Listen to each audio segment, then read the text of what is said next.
Canım kurban olsun senin yoluna, adı güzel, özü güzel Muhammed. Şefaat eylirsen kender kuluna, adı güzel, özü güzel Muhammed. Canım kurban olsun senin yoluna, adı güzel, özü güzel Muhammed. Şefaat eylirsen kenter kuluna, adı güzel, özü güzel Muhammed. Adı güzel, özü güzel Muhammed. Mümin olanların çoktur cefası, ahirette olur sevgi sefası. 18.000 alemin Mustafa'sı, adı güzel, özü güzel Muhammed. Güzel, özü güzel Muhammed. Şefaat eylirsen kemter kuluna, adı güzel, özü güzel Muhammed. Adı güzel, özü güzel Muhammed. Adı güzel, selamu aleyke ya Resulallah.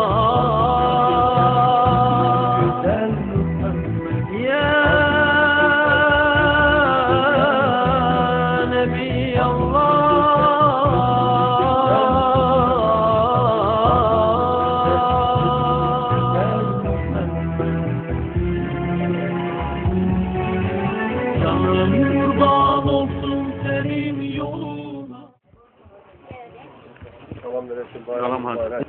Allah Peygamber miraca gedəndə Allah'la danışanda 3 tane sual verdi. Dedi, Əli Hazreti insanların rəhbəridir. Əli əleyhissalam müminlərin əmiridir. Əli əleyhissalam alnı ağ olan insanların ağasıdır. Yani ki Allah karşısında en temiz yer olan, herhangi koysan, alnını koysan Allah karşısında özünü çizildip Allah'ı görürsen. Bu bakımdan Əli əleyhissalam alnı ağ olan insanların ağası sayılır. Biz de inşallah Peygamber'e rəh gələr, şairə ilham gələr.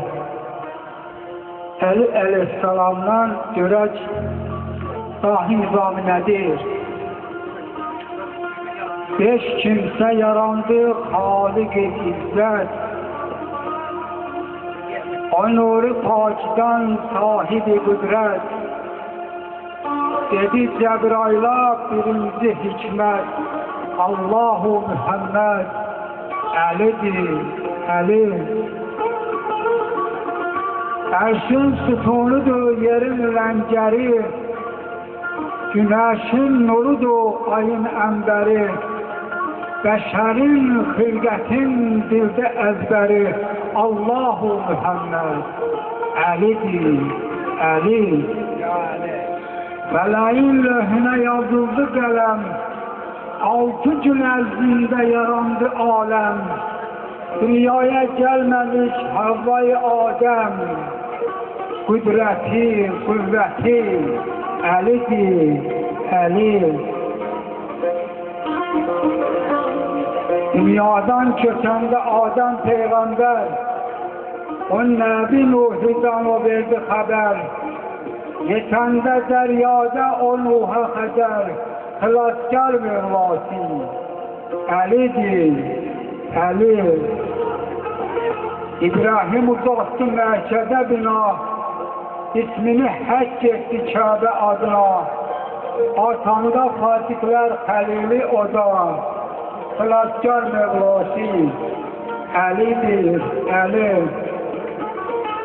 Musa da ömr etdi sürdü dövranın, öğrendi sirrini küllü cahanın, sürəndə dünyadan əcəl kərvanın, dedi şəhadətin Əlidir, Əli. Yusuf'u zindandan çıkaran odur. Yunus'u deryadan kurtaran odur. Davud'u cihana aparan odur. Yağub'a yol gösteren. Əlidir, Əli. Ötüşlü əsirlər yarandı Məryəm. Açıldı cismində İsa'ya imkan. Yetəndə ruhullah oğluna məqam.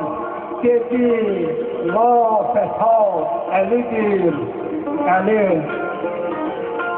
Dünyadan keçəndə İsa Peyğəmbər Məhəmməd şəninə o verdi xəbər.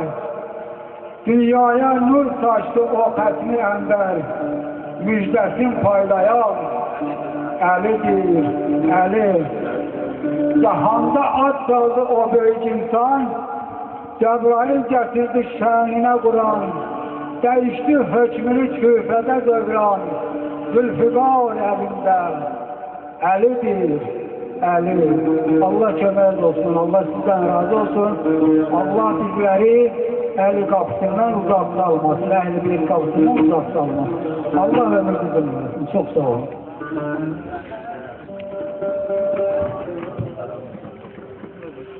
Məclisimizin bərəkətli və daimi davamlı olması Muhammed Ali Muhammed Özgürlü salavat zikirləyər.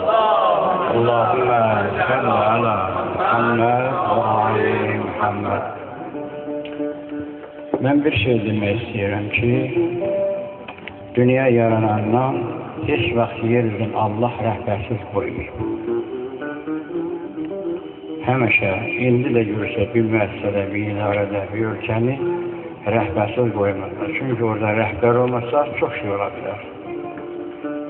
Sonuncu Peyğəmbərimiz Məhəmməd Peyğəmbər olanda salavat Muhammed Allahümme sallallahu aleyhi. Artıq Peyğəmbərlik sona yetirdi. Və səbəb nə idi ki, Peyğəmbər özündən sonra əlini təyin elədi? Gəlin Qurana müraciət edir.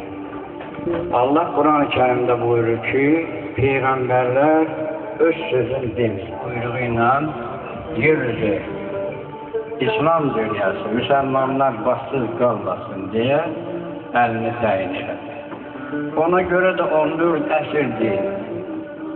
Bunu tarixdən, Qədirxun hadisəsini tarixdən silməyə çalışsalar da, çünki Allah'ın razılığı olan işi heç vaxt aradan apara bilməzlər.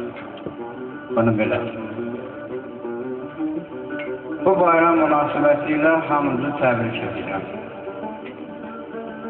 Bu Qədirxun hadisəsi təkcə Zilhicə 18-də keçirmək lazımdır. İnsanları aşılamaq lazımdır. Daima bunu biz, daimi gündəlik həyatımıza tətbiq eləməliyik. Təbliğatçılarımız daima bunu təbliğ eləməlidirlər. Məclislərimizdən bunu əskilmək olmaz. Sonunda mən bir şey də demək istəyirəm. Bu, bilirsiniz ki, Həzrət Əli Ramazan ayının 19-da zərbətləndi. Müsəlman dünyasında böyük bayramların biri də Qədirxun hadisəsidir. Eləcə də Fitr bayramı. Bizlər, biz əli sevərlər bu bayramı qara bayram elədik. Qara bayram. Aslında bayram bizim sözünədir, qara nədir. Götürəndə bir elə kebab pişirib yemək bayram deyir ki, hansısa bir ritmi mahnını oynamaq bayram deyir ki, o gün bayramdır ki, insan o günü günah etmir. Bayram o gündür ki, insan Allah'a bəndəsilik edir. Allah'ın buyruqlarını yerinə yetirir. Sonunda mən bir Kürdəmirli Aşıq Əhmədin şeirindən bir bəndi deyəcəm. İnşallah yekunlaşdıracağım. Onun əl haqqında bir şeir var, onun bir dənə bəndi. Düşəndə dara səslərəm, Allah, Muhammed, ya Əli. Düşəndə dara səslərəm, Allah, Muhammed, ya Əli. Sənsən dilimin əzbəri, haqq imamət, ya Əli. Allah əli sevənləri həmişə sevsin. Allah bizi həmişə Qurandan və Əhl-i Beytdən kənar salsın. Hamınızı təbrik edirlər bu bayram münasibətilə. Sağ olun. Sağ olun.